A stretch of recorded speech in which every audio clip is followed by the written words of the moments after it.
성도님들 각자와 가정에 함께 하시기 바랍니다. 제가 이 교회를 참 여러 번 왔는데 안식일은 제가 처음 본 것 같아요. 예배는 처음 본 것 같아요. 우리 신 목사님 네 분과 함께 대학에서 몇 년 동안 함께 이렇게 지내다가 이 현립교회로 오셨다는 말씀을 듣고 자주 이렇게 왔었습니다. 함께 예배드리기 위해서 반갑고 기쁘고 또 현립교회 성도님들 또 뵙기도 반갑습니다. 오늘 주제를 제가 미래가 밝은 꿈꾸는 교회라고 했는데 이게 어느 교회가 있어요? 현립교회? 어떻게 아세요? 그렇게 생겼습니다. 네. 미래가 밝은 교회는 어떤 교회예요? 미래가 있는 교회.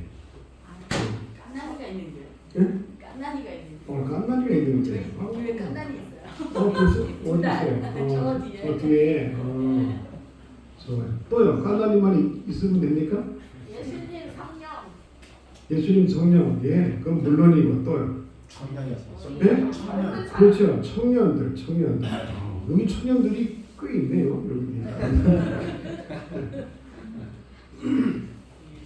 한국이 지금 미래가 밝은 나라예요. 좀 약간 어두운 나라예요.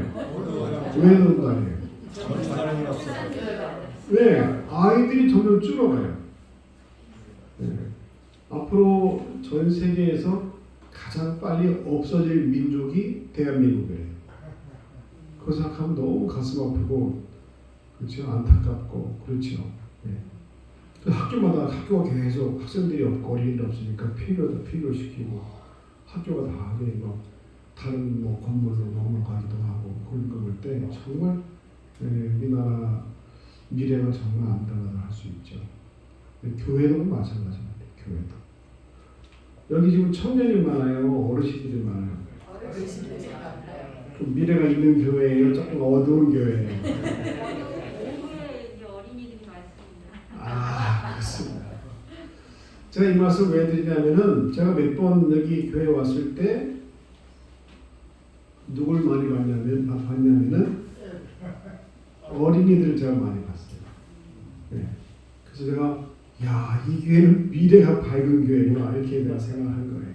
네. 요즘 대부분 도시교회도 마찬가지고 이렇게 상용학교 근처에 있는 교회들 외에는 거의 청년들 학생들이 안 보여요. 대부분 다 어르신들만 있단 말이죠. 예. 그러니까 어떻게 마음이 좀 이렇게 무거워요. 예.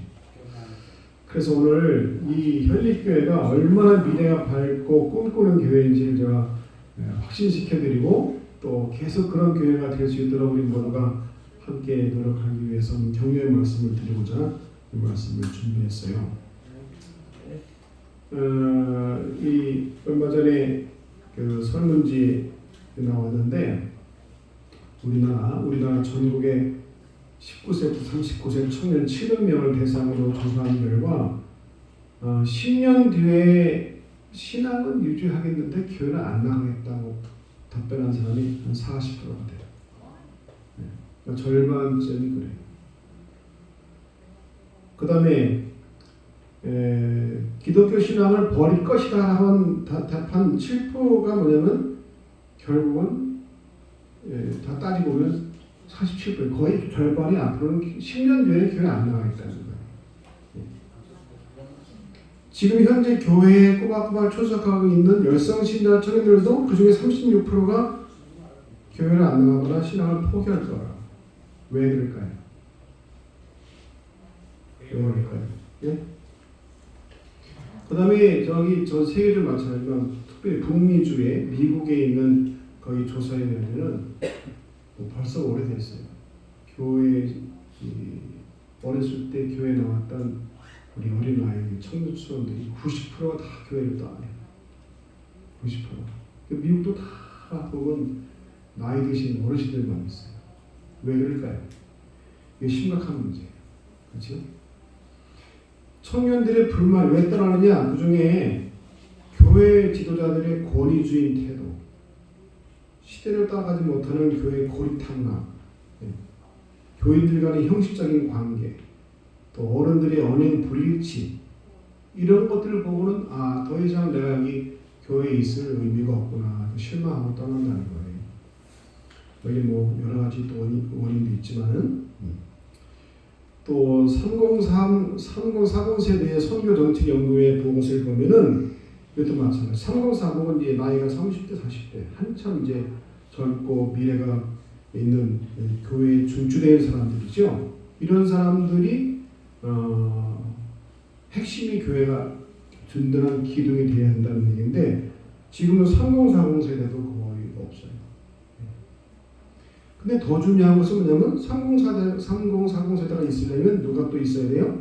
10대, 20대가 있어요. 결국 이제 어린 아이부터 청소년들, 그렇죠? 그리고 젊은 30, 40 이런 어르신도 물론 있어야 되지만 교회의 미래가 발전하려면 그렇게 돼야 한다는 것이죠. 10대들이 교회를 떠나는 이유가 이제 여러 가지 미국에 있는 잡지를 보면은데 그 중에 여러 가지 이유가 있어요. 교회에서 하나님을 만날 수가 없다는 거예요. 재미있고 유익한 프로그램들이 있는데 하나님을 만날 수 없다는 것이 되고 두 번째, 부모님이 교회 생활을 소홀히 하기 때문이다. 아이들은 다 누굴 봐요? 가정에서는 부모님, 교회에서는 어른들을 다 봐요. 근데 이 10대 아이들은 그래서 우리가 정말 뭐 어린애들 뭐 알아 하지만 안 그래요. 어린 아이들일수록 더 잘 알아요. 여러분 가정에서 부모님의 말투, 행동 하나하나를 아이들이 다 보고 있잖아요. 그렇죠? 말을 안 하고 있지만 그들은 다 알아요. 우리 엄마 아빠가 어떤 분이다. 우리 아빠 엄마의 신앙은 어떻다. 그걸 다 보고 있어요. 늘 보잖아요. 그렇죠?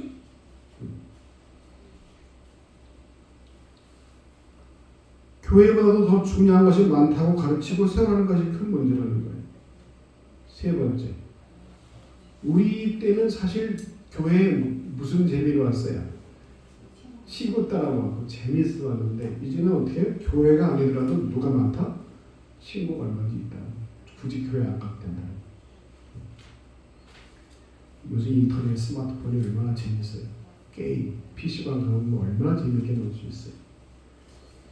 네 번째, 교인과 일반인들의 차이를 잘 모르겠다. 네? 우리 엄마 아빠를 포함해서 어른들의 삶이나 뭐 교회 나오는 우리 어른들이나 교회 바깥에 예수 믿지 않는 사람들이나 별반 차이가 없다고 이렇게 그들을 보는 거예요. 약간 좀 마음이 좀 어둡지요. 네. 요즘 어른들은 10대들을 이해를 잘 못하신다. 네. 너무 동떨어져 있다. 세대 차이가 너무 난다. 어른들 중심으로만 생각한다. 이해 못한다는 거예요. 그러니까 어떻게 해요? 더 이상 교회가 매력이 없고 교회에 있을 이유가 없다는 것이죠. 그 어떻게 할 것이냐 이거예요. 이게 굉장히 심각한 문제예요. 지금 우리나라 전체가 지금 뭐 아무리 골머리를 감고 뭐 예산을 뭐 엄청 투입하고 해도 출산율도 뭐 올리지 못할 뿐만 아니라 요즘 또 무엇도 안 하려고 해요. 아예 결혼을 안 하려고 해요. 비혼주의자가 너무 많아서. 이유가 뭘까요? 가장 큰 이유는 뭐라고 생각하세요? 먹고 살기 힘들어서요. 나 혼자 먹고 살기가 힘들어서요. 뭐 현실이구나. 또요. 먹고 살기 힘든 것도 많이 실망하게 돼요. 누구한테 실망을? 이미 결혼한 사람이 그 현황을 보고 너무 그렇지. 실망하고. 나 혼자 서도 할 게 많으니까 네. 굳이 그러니까 그래서 결혼할 필요를 못 느끼는 거죠. 외부 느낌. 결혼 안 해도 편하고 편하고 잘 살 수 있으니까. 지금 말씀하신 건 다 맞아요. 그중에 우리 방금 얘기한 대로 행복한 결혼 생활을 못 본 거예요. 우리 가정부터 내 가정부터 행복하지 않으니까 저럴 바엔 차라리 결혼 안 해. 이렇게 되는 거죠. 그래서 우리가 이제 대책을 세워야 되는데 지금 뭐 여기 뭐 토론도 하고 많이 하지만 그거 쉽지 않아요. 우리도 여기서 고민 좀 해야 돼요. 그렇죠? 우리만 교회 잘 다니고 있다가 내가 죽으면 그만이고 예수님 빨리 제일 마시야 이거만 생각하지 근본적인 대책을 우리가 깊이 생각하지 않는데 한번 생각해 보자는 거예요.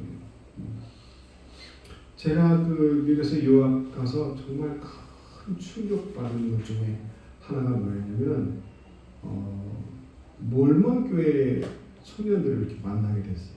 우리 한국에 있을 때 여러분 몰몬 교회 청년들 자주 보시죠? 네. 두 명이서 짱을 지어갖고 넥타이 다 메고 여름에 그 더운데도 넥타이 메고 항상 둘이 다니면서 전도하는 거 보셨죠?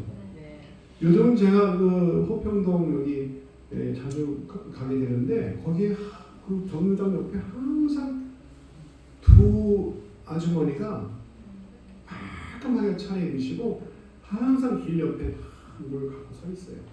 뭐냐면 예수 믿으시라는 그 편말 가지고 있고 옆에 이렇게 서적대가 있어. 거기에 거기는 영화 증인들 나오는 책들을 그렇게 놓고 그분들이 몇 시간씩 있는지 잘 모르겠어요.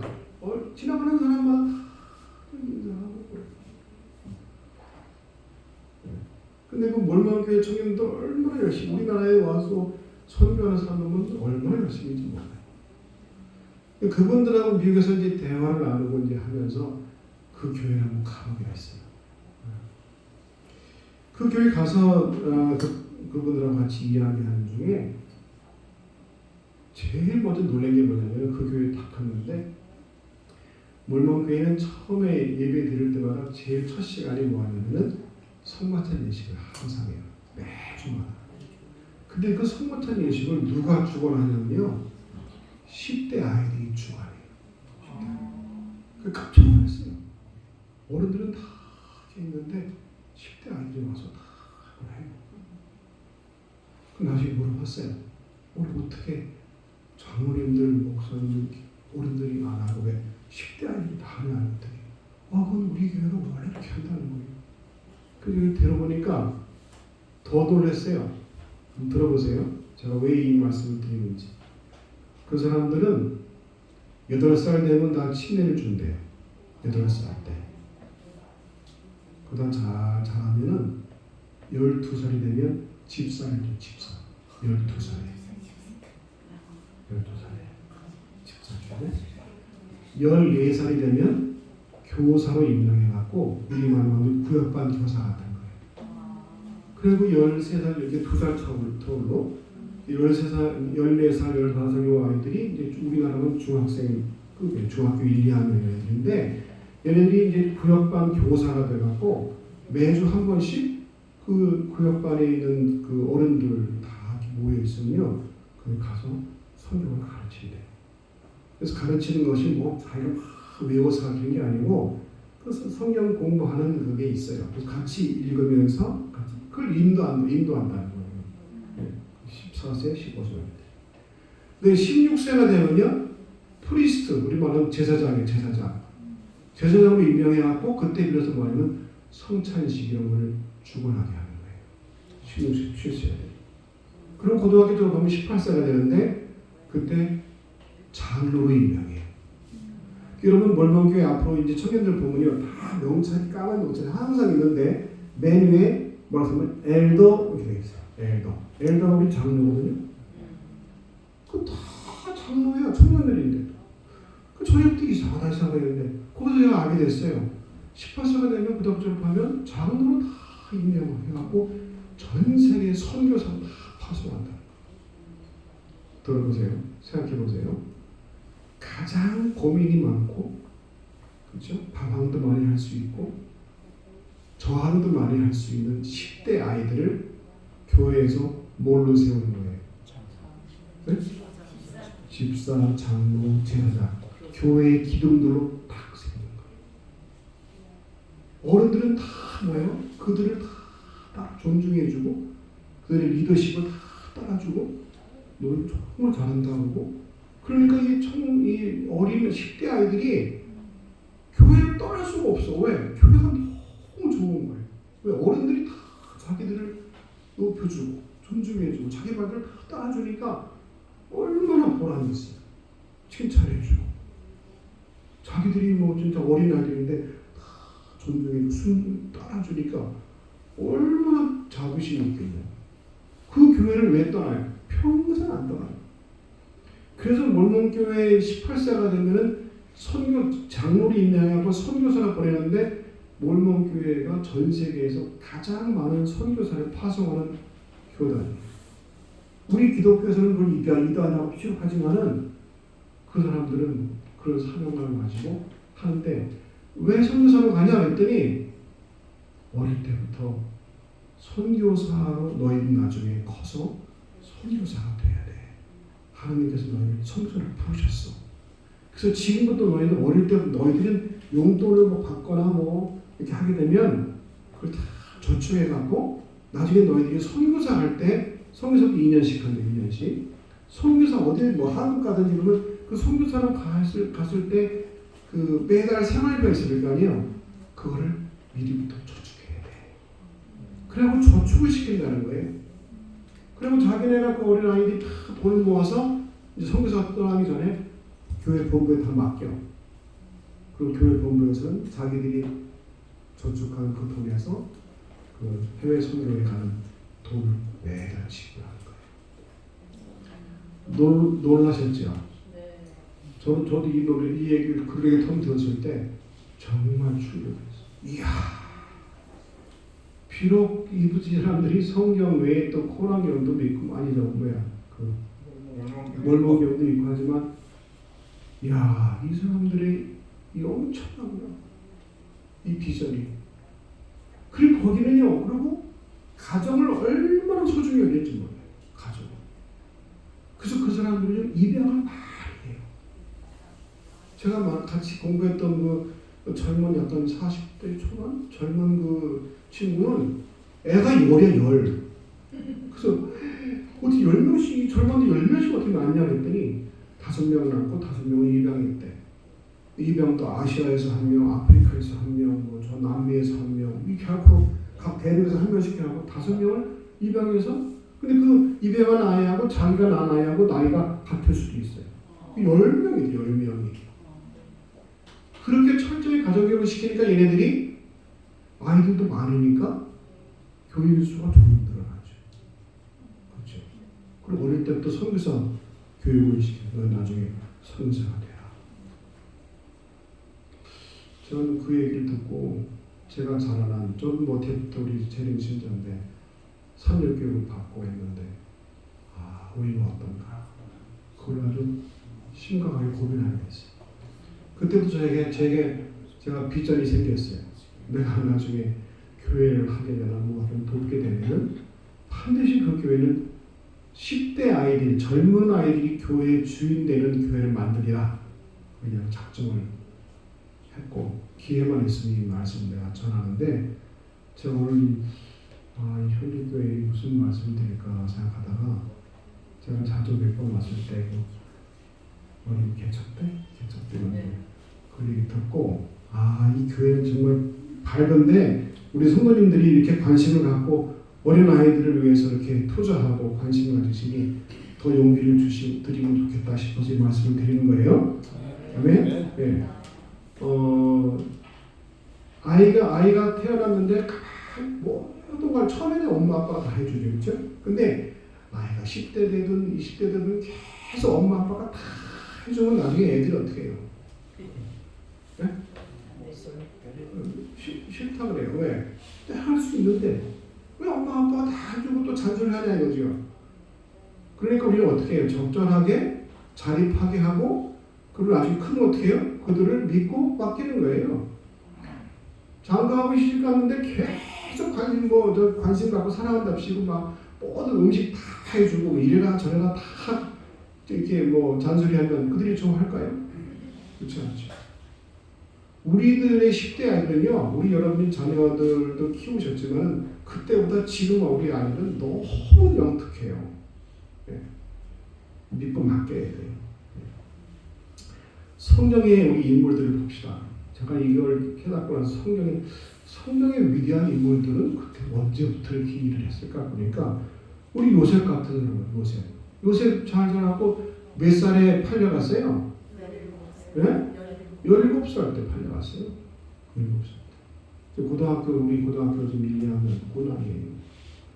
그때 팔려가서 나중에 그 보디발에 갔다가 감옥에도 갔다가 나중에 어떻게 해요? 30세에 애굽의 총리예요. 30세. 여기는 30세부터 30세. 30세. 오, 우리 본인 형제는 몇 살?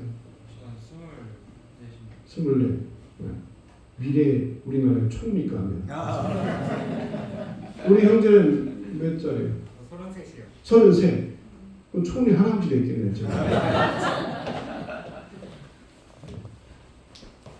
요새 17세 10대 아이예요.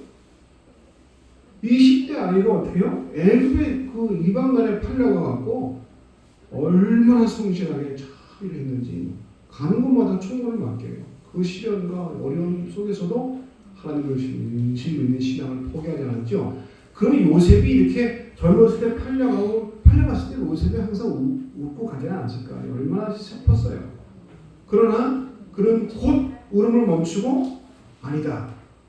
내가 다시 아버지를 만나고 고향에 오려면은 어디 가든지 내가 성실하게 일해서 하나님께서 나와 함께 하시기 때문에 난 기도하고 그렇게 열심히 일해갖고 아버지를 만나야 할 거야. 이런 꿈을 가졌단 말이죠.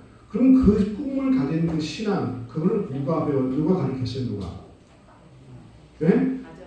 가정에서. 요셉의 아버지가. 네. 또 볼까요? 다윗.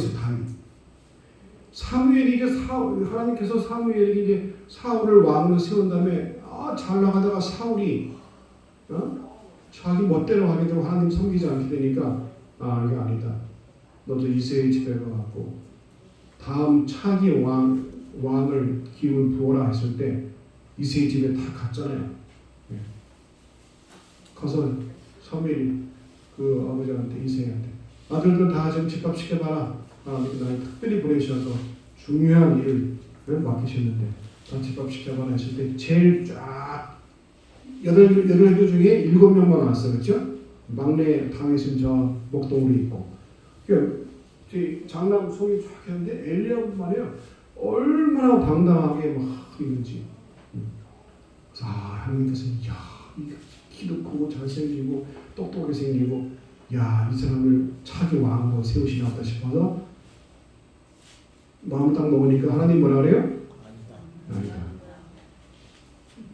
사람은 외모를 보거니와 나의 어는 중심을 보느니라. 아니다. 이상하네.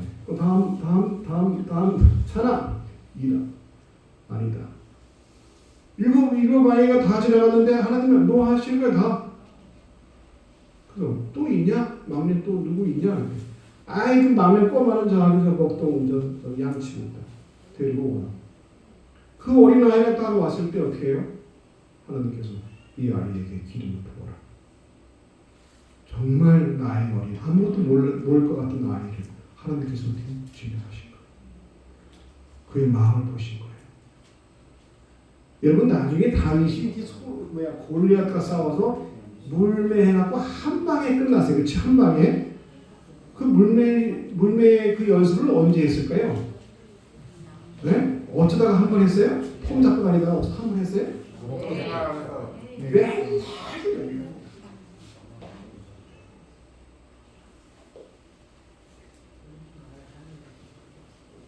여러분 그 다윗 왕도 어렸을 때부터 벌써 왕으로 벌써 인정받을 만큼 그의 마음이 신실하고 정직하고 하나님을 잘 믿는 그 목동을 있으면서 그냥 대충 한 게 아니라 정말 성실하게 양들을 돌보는 그런 근면 성실함을 하나님께서 다 보신 거지. 그럼 다윗도 누구한테 배운 거예요? 다 가정에서 배운 거예요. 네. 이 사람은 30세에 왕이 됐어요. 네. 다니엘과 세 친구 봅시다. 다니엘과 세 친구. 저는 이 다니엘과 세 친구를 보면서 굉장히 아주 감동을 많이 받았어요. 무슨 감동 받았느냐? 도대체 다니엘과 세 친구가 얘도 17세쯤이야. 10대 아이들이 이스라엘 나라가 망할 때 포로 끌려가고 이방 나라 그 정복국가에 갔는데 왕리 박교에 입어서 왕리 박교 갔는데 그럼 거기서 말이야 그 10대 아이들이 그 당시 전 세계를 지배하는 바벨로니아의 그 아주 핵심 멤버가 됐는데 도대체 이게 어디서 교육받았냐 이거예요. 이런 신앙을. 풀무불에 우상에게 절하지 않으면 풀무불에 집어넣겠다고 했는데도 꼼짝도 안 하면 어떻게 해요? 풀무불에 들어가. 그런 신앙을 어디서 누구한테 배웠냐 이거예요. 그 기록이 없어요. 여러분 보셨어요? 성경에 이런 거 보셨어요? 다니엘과 세 친구들이 어렸을 때 누가 교육시켰다니 보셨어요? 안 보셨어요? 저는 기억나세요? 저는 기억나세요? 오늘 성경 공부 많이 하시는 것 같은데 아무리 봐도 없어요. 그래서 하나님 기도해서 하나님 도대체 다니엘과 세 친구 이 젊은 10대 아이들을 누가 어떻게 교육시켰는지 왜 없습니까? 그 성경을 그냥 쫙 돌아봤어요. 우리가 성경 연구를 이렇게 깊이 하고 하는 그 지혜를 주시는 것 같아요. 그래서 제가 뭘 발견했냐면은 이 다니엘과 세 친구들이 이 17세에 포로로 첫 번째 세 번의 포로 잡혀갔는데 첫 번째 포로로 잡혀간 연도가 BC 605년이야. 605년. 그러면 17세 이 대녀들이 났을 때가 몇 년 같아요? 마이너스 17세가 몇 년이에요? 605년, BC 605년에 포로 잡혀갔어. 이때가 17세니까 거꾸로 17년을 거꾸로 하면 몇 년이에요?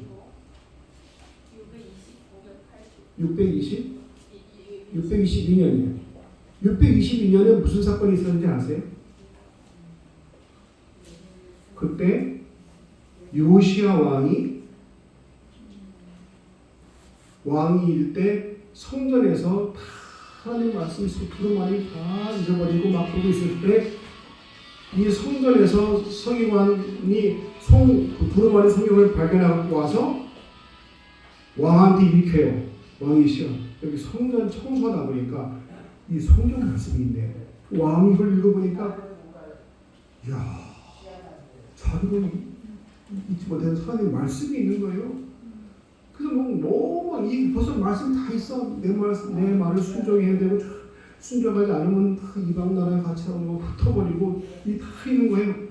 요시야 왕이 그때 어떻게 해요? 일대 종교 개혁을 키면서 모든 사람 다 모아놓고 뭐야 성경 읽혔어요. 회개하고 눈물을 흘리고 다시 하나님께 돌아가자고 하고 안식일 준수 잘하고 그런 일대 종교 개혁이 일어날 그때에 다니엘과 세 친구가 태어났단 말이에요. 그러면 그때 이 다니엘과 세 친구의 다니엘의 이름의 뜻이 뭐예요? 하나님은 나의 심판자이시다. 그 다음에 세 친구 이름이 뭐예요? 세 친구 이름. 따라하세요. 제가 절대 잊어버리지 않게 해드릴게요. 따라하세요. 다니엘 하나냐? 아사랴. 미사엘도 있다. 이렇게 외우면 절대 안 잊어버려요. 다니엘 하나뿐이냐 이거예요. 아니야 아사랴 미사엘도 있다. 그러면 절대 안 해요. 다시 다니엘 하나냐? 아사랴 미사엘도 있다. 이렇게 외우면 절대 안 해요. 근데 하나냐 아사랴 미사엘이 다 뭐냐면요 하나님이라는 이름이 다 붙어 있어요. 구약 성경에 히브리 말로 야 혹은 엘 이게 다 하나님이라는 뜻이에요. 야훼, 뭐 엘리야, 또 엘자, 엘리사 다 마찬가지. 다 하나님 사무엘. 그럼 이 세 아이 다니엘과 세 친구 이름이 다 무엇과 관계돼요? 여기 이름의 뜻이 여호와는 은혜로우시다. 미사엘 누가 하는가 같으랴. 하늘 여호와의 은혜로운 종 이런 뜻이에요 다. 그럼 여러분 우리 한국 사람들 우리나라도 그렇고 우리 조상들도 그렇고 한국 사람들이 이름을 짓는데 굉장히 신경 써요. 어떻게 신경 써요?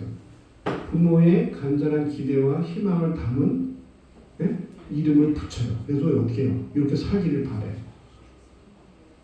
제가 7남매 중에 막내인데 4남 중에 막내인데 제 이름이 신섭이에요. 이게 섭자가 불꽃 섭자예요. 우리 아버님이 제 이름을 신섭이라고 불러줬대. 이유가 뭐냐? 믿을 십자니까 믿음이 불꽃같이 타올라나게 했다는 거예요. 그저 불꽃같이 안 타가도 불꽃같이 됐어요.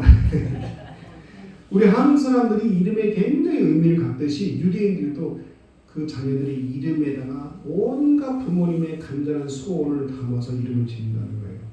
그러면 다니엘과 그 세 친구들의 이름이 다 하나님과 관계되어 있으니까 이 한참 이 부모님들이 이 종교개혁을 일으켜갖고 막 전 국민들이 말씀으로 돌아가고 기도하고 하나님을 경배하는 그런 뜨거운 신앙이 있을 그때 어때요? 아이를 낳았으니까 이름을 이렇게 지은 거예요. 근데 거기다가 그냥 된 게 아니고 예레미야 선지자가 한참 막 미래에 멸망한다고 외치는 그 눈물의 선지자 예레미야가 요시야 왕과 함께 짝을 이뤄갖고 엄청나게 활동을 많이 했어요. 근데 이 다니엘과 세 친구가 다 왕족의 왕족, 로열 패밀리예요. 그러니까 예레미야는 그걸 비전을 본 거예요. 이렇게 하다가 이 나라가 망하는데, 포로 잡혀가는데, 하나님 백성이 어떻게 하면 좋나? 그럼 이들을 구원하고 이들을 기도할 사람이 누군가? 찾아가 보는데 말이에요. 다니엘과 세 친구고, 요 꼬마들이 말이에요. 네? 성전에서 예배 드릴 때마다 맨 앞에 앉아갖고 말이야. 기도하는 모습 보니까, 야, 얘네들이다. 얘네들 4명을 집중 교육시켜서 제자 훈련시킨 거예요. 기도시키고 너희들 꼭 같이 기도해라. 그래서 나중에 다니엘이 꿈 해석한 다음에 왕이 다니엘에게 두 번째 총리 주니까 다니엘이 어떻게 했어요? 아니 그 전에죠. 꿈 해석을 못하겠다고 하니까 기다리시라. 제 친구들과 함께 기도하겠다 그랬잖아요. 그럼 나중에 왕이 다니엘에게 총리 주니까 잠깐만요. 제 혼자 한 게 아니라 제 기도한 친구 3명이 있어요. 얘네들도 한 자리 좀 주시죠. 그러고 이 친구들이 다 각 도에 도지사 하나씩 다 갔잖아요. 언제부터 기도반 형성한 거예요, 얘네들이? 어릴 때부터. 궁중에서. 누가 지도했어요? 예레미야가. 계속 꿈을 심어줘요. 너희들이 이 나라 민족이 멸망할 때 이 민족을 구원할 미래의 지도자들이다. 기도해야 된다.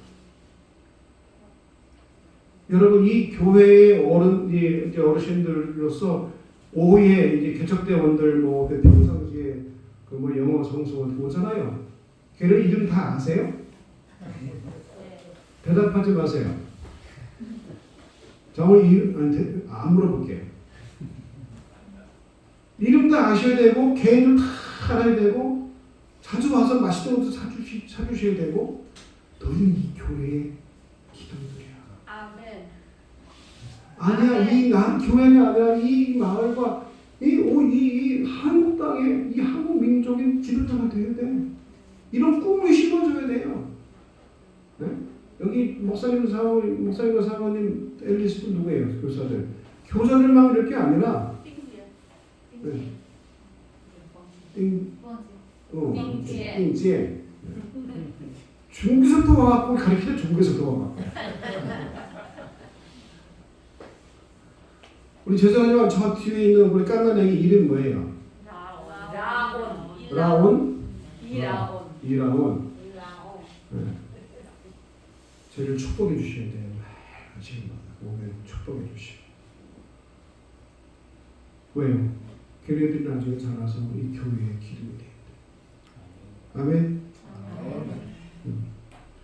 그냥 그 왕이 받고 그냥 다음에 탑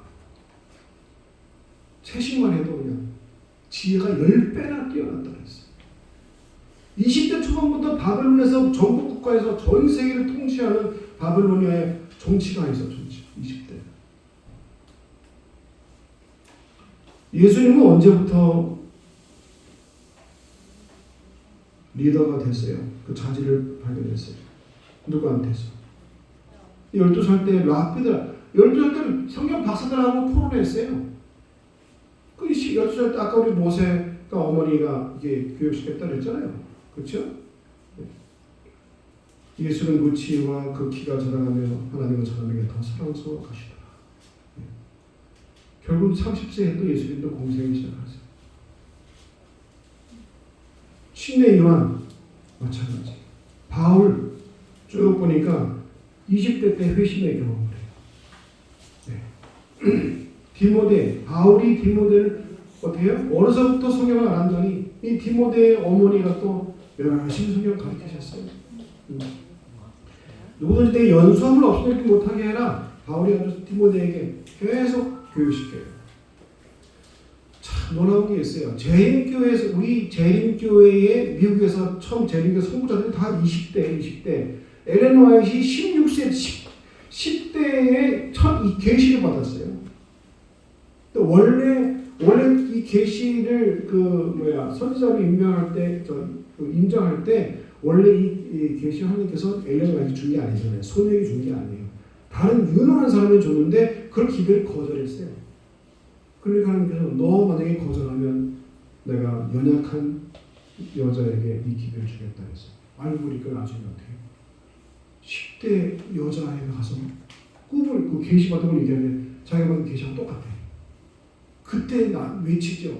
여러분 이 소녀의 말을 꼭 믿으시라고 하나님이 주신 계시라고 사실 이 계시를 내가 전에 받아서 내가 거부했다고 그런 얘기해요.